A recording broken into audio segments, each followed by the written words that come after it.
नमस्कार दोस्तों, ई विद्या क्लासेस में आप सभी का स्वागत है। दोस्तों आज इस वीडियो में हम यूपी पीसीएस आरओ के सामान्य हिंदी के प्रीवियस ईयर क्वेश्चन सॉल्व करेंगे। और देखिए दोस्तों, इस वीडियो में हमने आपके जो 20 सितंबर 2020 को पेपर हुआ था यूपी पीसीएस आरओ का, उसके क्वेश्चनों को यहाँ पर रखा है। और देखिए दोस्तों, इस वीडियो से पहले हम एक वीडियो बना चुके हैं जिसमें हमने इस पेपर के 20 क्वेश्चन करा दिए थे, और आज हम उसके आगे ये क्वेश्चंस 21 नंबर से क्वेश्चंस कराएंगे। तो चलिए दोस्तों, अधिक देर ना करते हुए वीडियो को स्टार्ट करते हैं। ये रहा आज का 21 नंबर क्वेश्चन जो आपके 20 सितंबर के एग्ज़ाम में पूछा गया था। देखिए दोस्तों, क्वेश्चन है निम्नलिखित में से अशुद्ध वर्तनी वाला शब्द है। अब आपको इसमें से अशुद्ध वर्तनी वाला शब्द बताना है। बताइए दोस्तों। अब देखिए, अधीन पहला ऑप्शन है अधीन। तो देखिए दोस्तों, अधीन तो बिल्कुल सही लिखा है, इसलिए हमारा आंसर नहीं है। अनधिकार भी बिल्कुल सही लिखा है, ये भी हमारा आंसर नहीं है। निरपेक्ष भी बिल्कुल सही लिखा है, ये भी हमारा आंसर नहीं है। अब देखिए ऑप्शन नंबर डी में लिखा है पौराणिक। तो देखिए ये गलत लिखा हुआ है। पौराणिक लिखते हैं इस तरह से, पौराणिक, ड़ा में छोटी ई की मात्रा, पौराणिक। तो यानी ऑप्शन नंबर डी बिल्कुल सही जवाब हो जाएगा। दोस्तों कुछ मैं क्वेश्चन पूछ रहा हूँ, बताइए ये इनकी वर्तनी शुद्ध लिखी है या अशुद्ध है। जैसे बताइए संकट, संकट में क्या अशुद्ध है? संकट। एनक, एनक में बताइए क्या त्रुटि है? चिन्ह में बताइए, चिन्ह में क्या त्रुटि है? शुश्रूषा बताइए, शुश्रूषा। बताइए दोस्तों ऐतिहासिक, ऐतिहासिक में क्या त्रुटि है? वीडियो को स्टॉप करके आप इन सभी के जवाब बताइए। तो देखिए दोस्तों, संकट यहाँ गलत लिखा हुआ है। संकट इस तरह लिखेंगे, अनुस्वार का प्रयोग करेंगे। देखिए ऐनक नहीं होता, ऐनक होता है, ठीक है। यहाँ पर देखिए चिन्ह, ये बहुत बार इसमें पूछा गया है। इस यूपी पीसीएस आरओ के पेपर में ये क्वेश्चन बहुत बार आया है। चिन्ह देखिए इस तरह लिखा जाएगा, हा में आप आधार लगाएंगे, चिन्ह। हा जो है पूरा रहेगा, ना आधा रहेगा, ठीक है। लेकिन इसमें है तो वही, लेकिन आप हा के अंतर्गत ना को रखेंगे, इस तरह से सही माना गया है। शुश्रूषा, अब देखिए गलत है, शुश्रूषा होता है, शुश्रूषा, ये शुद्ध वर्तनी है। ऐतिहासिक नहीं होता, ऐतिहासिक होता है, ऐतिहासिक, ठीक है। तो ये है इसकी शुद्ध वर्तनी, यानी ऑप्शन नंबर डी इसका क्वेश्चन बिल्कुल सही होगा ऑप्शन। बढ़ते हैं अगले क्वेश्चन की तरफ, क्वेश्चन नंबर 22 कि देखिए दोस्तों, आपके एग्जाम में आया हुआ प्रश्न है ये। निम्नलिखित वाक्यों में शुद्ध वाक्य आपको बताना है। शुद्ध वाक्य क्या है? पहला ऑप्शन है मुझसे यह काम संभव नहीं हो सकता। अब देखिए मुझसे यह काम, इसमें संभव, मुझसे यह काम नहीं हो सकता, तब ये सही हो जाता है, यानी ऑप्शन गलत है। ये वह बिल्कुल भी बात नहीं करना चाहता। तो देखिए भी यहाँ पर गलत यूज़ हुआ है, वह बिल्कुल बात नहीं करना चाहता, इसलिए ये भी ऑप्शन गलत है। वह बिल्कुल बात नहीं करना चाहता, ये होना चाहिए था। यह कविता अनेक भाव प्रकट करती है। हाँ देखिए ये सही लग रहा है।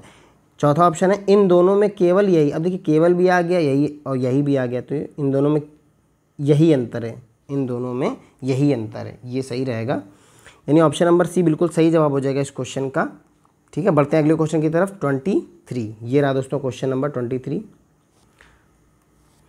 निम्नलिखित में से एक वाक्य शुद्ध है। आपको फिर से शुद्ध वाक्य बताना है, कौन सा होगा? देखिए पहला, इसके बावजूद भी हमसे हिंदी लिखने में बहुत भूल हो जाती हैं। अब देखिए पहली चीज़ तो यह इसके बावजूद भी नहीं लगेगा, इसके बावजूद हमसे हिंदी लिखने में बहुत भूल नहीं होगा, भूलें हो जाती हैं, भूलें, तो ये भी गलत है, इसलिए ऑप्शन ए गलत हो गया। इसके बावजूद, देखिए इसमें भी लगा दिया, गलत है ये। इसके बावजूद भी हमसे हिंदी लिखने में बहुत भूलें हो जाती हैं, बाकी तो सही था, लेकिन इस वजह से ये गलत हो गया। इसके बावजूद भी, इसमें भी देखिए भी आया, गलत है। हम लोगों से हिंदी लिखने में बहुत भूल हो जाती है, भूल नहीं, यहाँ भूले होगा। इसके बावजूद हम लोगों से हिंदी लिखने में बहुत भूले हो जाती है, यानी ऑप्शन नंबर डी बिल्कुल सही जवाब हो जाएगा इस क्वेश्चन का। Option number D right answer है। बढ़ते हैं क्वेश्चन नंबर 24 की तरफ। ये है दोस्तों क्वेश्चन नंबर 24। अशुद्ध वाक्य का चयन कीजिए। अब आपको इसमें अशुद्ध वाक्य बताना है। पहला है पुलिस द्वारा डाकुओं का पीछा किया गया, ये तो बिल्कुल सही है वाक्य। देश की वर्तमान मौजूदा हालात ठीक नहीं। अब देखिए दोस्तों, ये इसमें त्रुटि है, क्योंकि देश की वर्तमान और मौजूदा दोनों दे दिया। देखिए दोनों का अर्थ एक ही होता है, तो आप किसी एक का प्रयोग करेंगे। देश के वर्तमान हालात ठीक नहीं है या देश के मौजूदा हालात ठीक नहीं है, ठीक है, तो यहाँ पर गलत है। तो आप ये लिखेंगे देश के मौजूदा किसी एक का, या फिर वर्तमान, कोई एक आप यूज़ करेंगे। देश के मौजूदा वर्तमान हालात ठीक नहीं हैं, ये बिल्कुल सही हो जाएगा, यानी ऑप्शन नंबर बी में त्रुटि है। आगे देखते हैं, मैं पुस्तकालय में नित्य समय पर पहुंचता हूं, बिल्कुल सही है, ये नित्य समय पहुंचता हूं, यानी ये हमारा आंसर नहीं है। तुम चिंता ना करो, मैं कोई ना कोई रास्ता निकालूंगा, ये भी सही है। ऑप्शन बी बिल्कुल सही जवाब है, इसमें त्रुटि थी, जो कि होगा देश के मौजूदा या वर्तमान हालात ठीक नहीं, कोई एक का प्रयोग कर सकते हैं। बढ़ते हैं क्वेश्चन नंबर 25 की तरफ। ये है दोस्तों क्वेश्चन नंबर 25। परंपरा से चली आ रही बात के लिए प्रयुक्त होने वाला शब्द है, बताइए। अब देखिए, परंपरा से चली जो आ रही है बात, उसके लिए प्रयुक्त शब्द क्या होता है। पहला ऑप्शन है प्रतिश्रुति। अब देखिए, प्रतिश्रुति का अर्थ होता है प्रतिज्ञा, प्रतिज्ञा, या इसी को बोलते हैं संकल्प, संकल्प, ठीक। तो ये हमारा ऑप्शन तो नहीं है, आंसर हमारा ये नहीं है। व्याज स्तुति का अर्थ होता है निंदा के बहाने स्तुति, निंदा के बहाने स्तुति, ठीक है। तो देखिए, ये भी हमारा आंसर नहीं होगा, क्योंकि ये बिल्कुल मैच नहीं कर रहा हमारे प्रश्न से। अनुलोम, अब देखिए, अनुलोम का अर्थ होता है ऊपर से नीचे आना, अनुलोम का मतलब है ऊपर से नीचे आना, ये भी हमारा आंसर नहीं है। देखिए, अनुश्रुति, परंपरा से चली आ रही बात के लिए प्रयुक्त किया जाता है अनुश्रुति। ऑप्शन नंबर डी बिल्कुल सही जवाब होगा इस क्वेश्चन का। बढ़ते हैं क्वेश्चन नंबर 26 की तरफ। ये रहा क्वेश्चन नंबर 26। बताइए दोस्तों, सही जवाब क्या होगा। जिसके पास कुछ ना हो, वाक्यांश के लिए एक शब्द बताइए। तो देखिए, जिसके पास कुछ ना हो, पहला ऑप्शन दिया अक्षम। तो देखिए, अक्षम का अर्थ होता है जो कुछ करने में सक्षम ना हो, जो कुछ करने में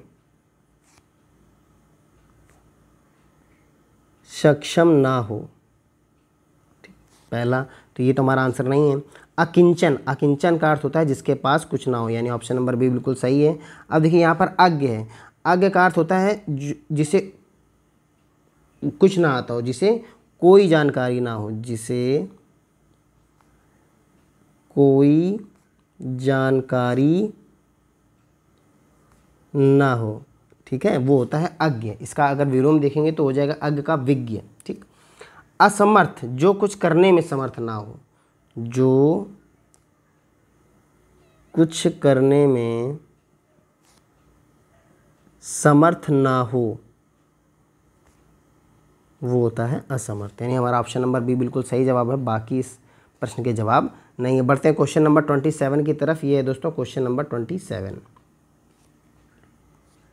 स्वेद से उत्पन्न होने वाला वाक्यांश के लिए एक शब्द बताइए। अब देखिए, स्वेद से उत्पन्न होने वाला, पहला ऑप्शन है स्वेदज। तो देखिए, बिल्कुल स्वेदज का अर्थ होता है स्वेद से उत्पन्न होने वाला, स्वेद से उत्पन्न होने वाला, यानी ऑप्शन सही, ऑप्शन नंबर ए। दूसरा देखिए, पिंडज, ये होता है देखिए गर्भ से उत्पन्न होने वाला, ठीक है, जो गर्भ से उत्पन्न हो, गर्भ से उत्पन्न। अंडज होता है अंडे से उत्पन्न, अंडे से उत्पन्न। उभयज होता है जो दोनों से ही उत्पन्न हो, यानी अंडे से भी उत्पन्न होने वाला और गर्भ दोनों से उत्पन्न होने वाले को कहते हैं उभयज, दोनों से उत्पन्न होने वाला, ठीक है। तो दोस्तों, इसका ऑप्शन नंबर ए बिल्कुल सही जवाब हो जाएगा। बढ़ते हैं क्वेश्चन नंबर 28 की तरफ। ये है क्वेश्चन नंबर 28। निम्नलिखित में से किस वाक्यांश के लिए एक शब्द दुर्निवार प्रयुक्त होता है। अब देखिए दोस्तों, दुर्निवार का अर्थ होता है जिसे दूर करना कठिन हो, जिसे दूर करना कठिन हो, ठीक। अब देखिए दोस्तों, पहला ऑप्शन है जिसे दूर करना कठिन हो। देखिए, यही हमारा आंसर हो गया, जिसे दूर करना कठिन हो। ऑप्शन नंबर ए बिल्कुल सही जवाब है। अगर हम और ऑप्शन देखें, जिस पर वार करना कठिन हो, उसे कहते हैं अनाहत, अनाहत, जिस पर वार करना कठिन हो। तीसरा ऑप्शन है जिसे देख पाना कठिन हो। अब जिसे देखिए देख पाना, उसे बोलते हैं दुर्लभ, जिसे देख पाना कठिन हो वो होता है दुर्लभ, जिसे जीत पाना कठिन हो वो होता है अजेय। क्या होता है? अजेय। ठीक, ऑप्शन नंबर ए बिल्कुल सही जवाब है दोस्तों। बढ़ते हैं अगले क्वेश्चन 29 की तरफ। ये रहा क्वेश्चन नंबर 29। अपरिणीति शब्द निम्नलिखित में से किस वाक्यांश के लिए प्रयुक्त होता है? अब देखिए दोस्तों, आपने कई बार सुना होगा परिणय। जब आपके यहाँ कोई शादी का कार्यक्रम होता है तो वहाँ परिणय लिखा जाता है, इसका अर्थ होता है विवाह। ठीक है, विवाह। तो वही देखिए लिखा है अपरिणीत, यानी कि जिसका विवाह ना हुआ हो। क्या हो जाएगा? जिसका विवाह ना हुआ। ऑप्शन नंबर बी बिल्कुल सही जवाब होगा इस क्वेश्चन का। देखिए ऑप्शन है जिसका परिणाम ना निकलता हो, तो जिसका परिणाम ना निकलता उसे बोलते हैं अपरिमेय। क्या बोलते हैं? अपरिमेय। जिसका विवाह हो चुका हो वो उसे बोलते हैं विवाहित। क्या बोलते हैं दोस्तों? विवाहित। और देखिए यहाँ जो देखने में प्रीतिकर ना हो, जो देखने में प्रीतिकर ना हो उसे बोलते हैं अप्रीतिकर। अप्रीतिकर। ठीक है, तो ये रहे इसके ऑप्शन के बारे में हमने बात करी, तो इसका बी ऑप्शन बिल्कुल सही जवाब है। बढ़ते हैं क्वेश्चन नंबर 30 की तरफ। ये है दोस्तों क्वेश्चन नंबर 30। निम्नलिखित में से तत्सम शब्द है। अब देखिए आपको इनमें से जो तत्सम है वो बताना है। तो देखिए पहला है दही, तो देखिए दही तत्सम नहीं है, ये तद्भव शब्द है। जीर्ण, हाँ दोस्तों देखिए जीर्ण जो है वो है आपका तत्सम शब्द है, जीर्ण। ठीक, गयंद भी तद्भव है और गाहक भी तद्भव। अगर हम बात करें दही की, तो दही का अगर तत्सम निकालेंगे आप तो हो जाएगा दधी। दधी होता, दधी। जीर्ण, अब देखिए जीर्ण तत्सम है, जीर्ण तत्सम है। जब इसका आप तद्भव बनाएंगे, यानी जीर्ण का तद्भव की बात करें, तद्भव, जीर्ण का तद्भव जो होता है वो होता है झीना। ठीक है, झीना, दुर्बल। गयंद की बात करें, ये भी तद्भव, अगर तत्सम बनाएंगे तो बनेगा गजेंद्र, बड़ा हाथी जिसका अर्थ होता है। ठीक है, गाहक तद्भव शब्द है, इसका बनेगा ग्राहक। क्या बनेगा? ग्राहक। दोस्तों मैं कुछ क्वेश्चन पूछता हूँ, बताइए इनके क्या, आपको मैं तद्भव बता रहा हूँ, आप बताइए इनके तत्सम क्या होंगे। बताइए मनई का, मनई तद्भव शब्द है, इसका बताइए क्या होगा। सिंगार का बताइए, सिंगार का तत्सम बताइए। ससुर का बताइए तत्सम क्या होगा, ससुर। आधा का बताइए, ये तो सरल है, आधा बताइए। बाघ का बताइए, बाघ का तत्सम बताइए। वीडियो को स्टॉप करिए और इसके आंसर बताइए। तो देखिए दोस्तों इनके सही जवाब होंगे मानव। देखिए मनई का होता है मानव। ठीक है, मानव। सिंगार का श्रृंगार, और देखिए श्रा भी आधी यूज़ करी जाएगी। ससुर का होता है स्वसुर, स्वसुर। आधा का अर्ध। बाघ का होगा व्याघ्र, व्याघ्र। ठीक, बाघ का व्याघ्र, ये सही हो जाएगा। तो देखिए दोस्तों ये रहे इनके सही जवाब। ऑप्शन नंबर बी क्वेश्चन 30 का, ऑप्शन बी बिल्कुल सही जवाब। बढ़ते हैं क्वेश्चन नंबर 31 की तरफ। दोस्तों आपको अगर हमारी वीडियो अच्छी लग रही हो तो वीडियो को ज़रूर लाइक करें और हमें कमेंट सेक्शन में ज़रूर बताएं कि आपको वीडियो कैसी लगी, और अपने दोस्तों के साथ शेयर भी करें। अगर आप हमारे चैनल पर नए हो तो चैनल को सब्सक्राइब जरूर कर लें। तो चलिए दोस्तों बढ़ते हैं क्वेश्चन नंबर 31 की तरफ। ये रहा क्वेश्चन नंबर 31। अगहन का तत्सम रूप कौन सा है? अब देखिए अगहन, तो देखिए अगहन एक मार्गशीर्ष का एक महीना है, मार्गशीर्ष का एक महीना है। देखिए ये हमारे हिंदी महीने हैं, हम लोग जो महीने की बात करते हैं वो अंग्रेजी के हैं, जबकि हिंदी की अगर बात करें तो यही हैं, पौष, माघ, यही सब हैं। लेकिन अब हम लोग इनका प्रयोग बिल्कुल भूल चुके हैं, इसलिए थोड़ा कठिन हो जाता है। देखते हैं इनका तत्सम रूप कौन सा है। अब देखिए अगहन का तत्सम रूप बताइए दोस्तों क्या होगा। तो देखिए दोस्तों अगहन ये नहीं होता, अग्रहण नहीं होता, अग्रासन नहीं होता, अग्रहायण होता है, अग्रहायण। ठीक है, इसका तत्सम रूप होता है अग्रहायण। ऑप्शन नंबर ए बिल्कुल सही जवाब हो जाएगा। बढ़ते हैं क्वेश्चन नंबर 32 की तरफ। ये रहा दोस्तों क्वेश्चन नंबर 32। निम्नलिखित में से कौन सा विकल्प तद्भव है? अब देखिए दोस्तों तद्भव आपको बताना है। देखिए चतुर्दश, चतुर्दश है 14 को बोलते हैं चतुर्दश। ठीक है, तो ये तो तत्सम है, ये हमारा ऑप्शन नहीं है। चतुर्थ, चतुर्थ माने होता है चौथा। ठीक है, चौथा, फोर्थ, तो ये भी हमारा आंसर नहीं है, ये भी गलत है। 14 है। अब देखिए 14 बिल्कुल तद्भव है, और 14 का तत्सम जब आप बनाएंगे तो क्या बनेगा, चतुर्दश। क्या बनेगा, जो ऊपर दिया है ऑप्शन में, चतुर्दश। तो ये ऑप्शन सही है। चतवारी, अब देखिए ये भी तत्सम है। चतवारी का अर्थ होता है चौराहा। चौराहा। यानी देखिए ऑप्शन नंबर सी बिल्कुल सही जवाब हो जाएगा इस क्वेश्चन का। बढ़ते हैं अगले क्वेश्चन की तरफ। ये रहा क्वेश्चन नंबर 33। आभ्यंतर का तद्भव शब्द है। अब देखिए आभ्यंतर एक तत्सम शब्द है, इसका अर्थ होता है अंदर। क्या होता है? अंदर। अब देखिए यहाँ है अंतर, तो देखिए अंतर तो इसका आंसर नहीं है। अंतर का अगर तत्सम की बात करें तो होगा भेद। ठीक है, ये होगा। अब देखिए भीतर, हाँ भीतर इसका तद्भव बिल्कुल सही हो जाएगा।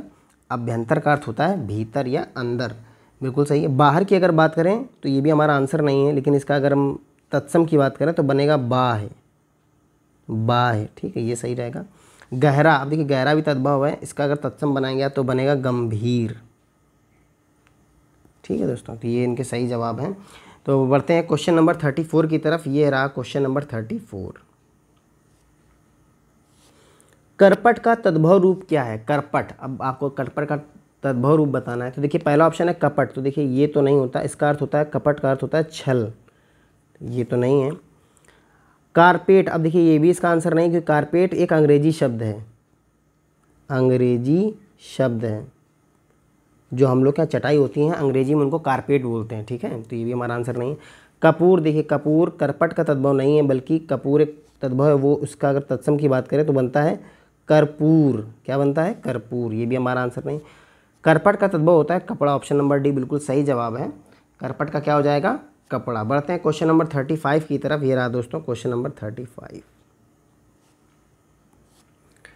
वह बहुत खाता है, इस वाक्य में बहुत शब्द किस प्रकार का विशेषण है? अब देखिए दोस्तों यहाँ पर खाने के लिए प्रयोग किया जा रहा है बहुत। ठीक है, खाना बहुत खाता है। तो अब देखिए खाना जो है ये परिमाण में गिना जाएगा। किस में गिना जाएगा? परिमाण में। और परिमाण बहुत है, यानी कि पता नहीं कितना है पर बहुत है। तो देखिए निश्चित परिमाणवाचक विशेषण होगा नहीं, निश्चित संख्यावाचक तो हो नहीं सकता, तुलना की नहीं जा रही है, यानी अनिश्चित परिमाणवाचक विशेषण, यानी ऑप्शन नंबर डी बिल्कुल सही जवाब हो जाएगा इस क्वेश्चन का। ठीक है, तो दोस्तों बढ़ते हैं अगले क्वेश्चन की तरफ। Question number 36।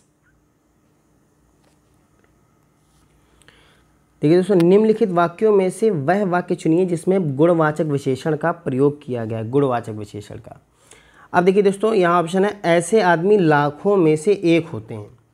अब देखिए ऐसे आदमी लाखों में से एक, अब देखिए ये जो उदाहरण है वो है निश्चित संख्यावाचक का। ठीक है, लाखों में एक, निश्चित, निश्चयवाचक, निश्चित संख्यावाचक, ये निश्चित संख्यावाचक का उदाहरण है। अगर बात करें मैंने 10 मन गेहूँ खरीदा, अब देखिए गेहूँ की बात है तो गेहूँ परिमाण में आएगा। ठीक है, परिमाण, और 10 मन तो इसलिए निश्चित परिमाण, निश्चित परिमाण, इसमें गुणवाचक विशेषण नहीं आएगा, ये भी हमारा आंसर नहीं है। वहाँ बहुत से पक्षी उड़ रहे हैं, अब देखिए बहुत से पक्षी, अब पक्षी क्या है? एक संख्या है, पक्षियों की संख्यावाचक, और बहुत से उड़ रहे हैं यानी पता नहीं कितने, इसलिए अनिश्चित, ये भी क्या हो जाएगा? अनिश्चित संख्यावाचक विशेषण है ये सब। अब देखिए अगर ये भी हमारा ऑप्शन नहीं है। वह नटखट बालक संगीत नहीं सुन रहा है, अब देखिए बालक की विशेषता क्या है? नटखट है, तो यही क्या है? गुण है इसका। बालक का क्या है? गुण है। ऑप्शन नंबर ए बिल्कुल सही जवाब हो जाएगा। तो दोस्तों बढ़ते हैं क्वेश्चन नंबर 37 की तरफ। ये है क्वेश्चन नंबर 37। अब देखिए दोस्तों, सतीश चंचल बालक है, इस वाक्य में चंचल शब्द क्या है? अब देखिए दोस्तों यहाँ पर जो चंचल है वो किसकी विशेषता बता रहा है? अब देख रहे हैं सीधे सीधे कर्ता की विशेषता बता रहा है, यानी कि उद्देश्य की विशेषता बता रहा है। इसे क्या बोलेंगे? देखिए विधेय विशेषण तो नहीं बोलेंगे, क्योंकि यहाँ विधेय की बात नहीं हो रही है। गुणवाचक विशेषण, हाँ गुणवाचक विशेषण सही है इसमें, क्योंकि सार्वनामिक विशेषण यहाँ पर है नहीं, प्रविशेषण यहाँ पर है नहीं। ये गुणवाचक विशेषण का उदाहरण अभी पीछे भी हमने देखा था, क्वेश्चन नंबर 36 में भी यही था। तो इसका सही जवाब होगा ऑप्शन नंबर बी, गुणवाचक विशेषण। बढ़ते हैं क्वेश्चन नंबर 38 की तरफ। ये है क्वेश्चन नंबर 38। मानसिक विशेषण किस मूल शब्द से बना है? अब देखिए मानसिक विशेषण किससे बना है? देखिए मान से नहीं बनेगा, मानस नहीं है, मनीष नहीं है, ऑप्शन नंबर सी बिल्कुल सही है, मनस। देखिए मनस जो है, मनस, मनस में जब आप एक प्रत्यय जोड़ देंगे तो बन जाएगा मानसिक, मानसिक। ठीक है दोस्तों, यानी ऑप्शन नंबर सी बिल्कुल सही जवाब है इसका। बढ़ते हैं क्वेश्चन नंबर 39 की तरफ। ये है क्वेश्चन नंबर 39। चारित्रिक विशेषण शब्द का मूल शब्द कौन सा है? अब देखिए चारित्रिक विशेषण है, तो इसका चित्रण है नहीं, चरित्रता नहीं होता, चारुत्व नहीं, इसका होता है चरित्र। क्या होता है? चरित्र। ये जो मूल शब्द इसका है वो है चरित्र। ऑप्शन नंबर ए बिल्कुल सही जवाब। बढ़ते हैं आज के लास्ट क्वेश्चन की तरफ। ये रहा क्वेश्चन दोस्तों, क्वेश्चन नंबर 40 आपके सामने। मीमांसा का सही पर्यायवाची शब्द है। अब देखिए दोस्तों, मीमांसा, मीमांसा का पहले अर्थ आप देखिए क्या होता है। मीमांसा बोलते हैं बुद्धि, ज्ञान, ठीक है। तो ये इसका अर्थ होता है बुद्धि से, ज्ञान से, समालोचना। समालोचना मतलब बहुत सोच समझ कर तर्क देना, ये होता है समालोचना। अब देखिए, तो इसका सही जवाब क्या हो जाएगा? पर्यायवाची क्या है? स्वरूप। देखिए स्वरूप का अर्थ होता है स्वयं का रूप, स्वयं का रूप। ये तो ऑप्शन हमारा गलत है। सुविज्ञता। अब देखिए दोस्तों, सुविज्ञता का अर्थ होता है ज्ञानवान, विद्वान, ठीक है। समालोचना इसका सही जवाब हो जाएगा। मीमांसा का सही पर्यायवाची क्या है? समालोचना। निष्क्रिय आप जानते हैं, निष्क्रिय का अर्थ होता है आलसी, जो सक्रिय ना हो, आलसी, ठीक है। तो ऑप्शन नंबर सी बिल्कुल सही जवाब होगा इस क्वेश्चन का। दोस्तों आपको हमारी वीडियो कैसी लगी कमेंट सेक्शन में ज़रूर बताएं। वीडियो अच्छी लगी हो तो लाइक करें, अपने दोस्तों के साथ शेयर करें, और अगर आप हमारे चैनल पर नए हो तो चैनल को जरूर सब्सक्राइब कर लें, ताकि हम आपके लिए एक से एक बढ़िया कंटेंट प्रोवाइड कराते रहें। दोस्तों मिलते हैं अगली वीडियो में, तब तक के लिए नमस्कार।